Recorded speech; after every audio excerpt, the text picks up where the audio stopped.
சந்தர்ப்பவாத அரசியல் அப்படிங்கிற வார்த்தைக்கு விஜய் பொருந்துகிறாரா அப்படிங்கிற சந்தேகம் வருது. எதை வச்சு? ஊழலை எதிர்க்கிறோம், திமுக தான் ஊழல், திமுக எஸ்பெஷலி கலைஞர் கருணாநிதி அவர்களுடைய குடும்பம் தான் ஊழல் செய்து அப்படின்னு குற்றம் சாட்டக்கூடிய தாவேகாவினர் விஜய் அவர்கள் ஊழலுக்காக இந்தியாவிலே முதல் முறையாக நீதிமன்றத்தால் தீர்ப்பளிக்கப்பட்டு குற்றவாளி என்று அறிவிக்கப்பட்ட ஜெயலலிதா அவர்களுடைய சமாதிக்கு செங்கோட்டையன் கூட தாவேகாவினுடைய முக்கிய நிர்வாகிகள் ஆதவ் அர்ஜுனா, நிர்மல் ராஜ்குமார், புசி ஆனந்த்ல இருந்து இப்ப ரீசெண்டா சேர்ந்த ஐஏஎஸ் அதிகாரி அவர்ல இருந்து எல்லாருமே அங்க போயிட்டு வராங்க.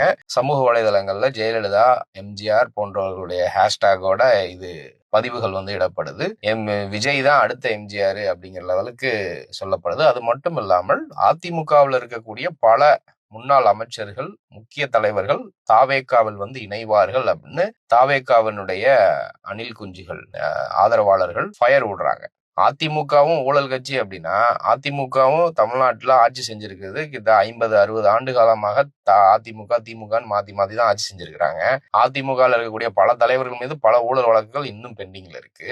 அப்படி இருக்கிறப்ப விஜயால எப்படி ஒரு தூய்மையான அரசியலை கொடுக்க முடியும்? இது சந்தர்ப்பவாத அரசியல் இல்லையா? திமுகவோட எதிர்த்து போட்டிட்டு ஜெயிக்க முடியாது, ஆனா அதிமுகவை காலி பண்ணி நம்ம 2வது இடத்துக்கு வந்துடலாம் அப்படிங்கிற முயற்சியில ஈடுபட்டுக்கிட்டு இருக்கிறாரு அப்படிங்கிறது தெள்ள தெளிவாக தெரிகிறது. இது சந்தர்ப்பவாத அரசியல் தானே. எப்படி சினிமா துறையில ரஜினியை அடிச்சு அந்த இடத்துக்கு முயற்சி செஞ்சாரு, இப்போ அதிமுகவை அடிச்சு 2வது இடத்துக்கு முயற்சி செய்யறாரு அப்படிங்கிறது தான் இதை பார்க்கப்படுது. இதை குறித்து நீங்க என்ன நினைக்கிறீங்கன்றதை மறக்காம கமெண்ட்ல சொல்லுங்க.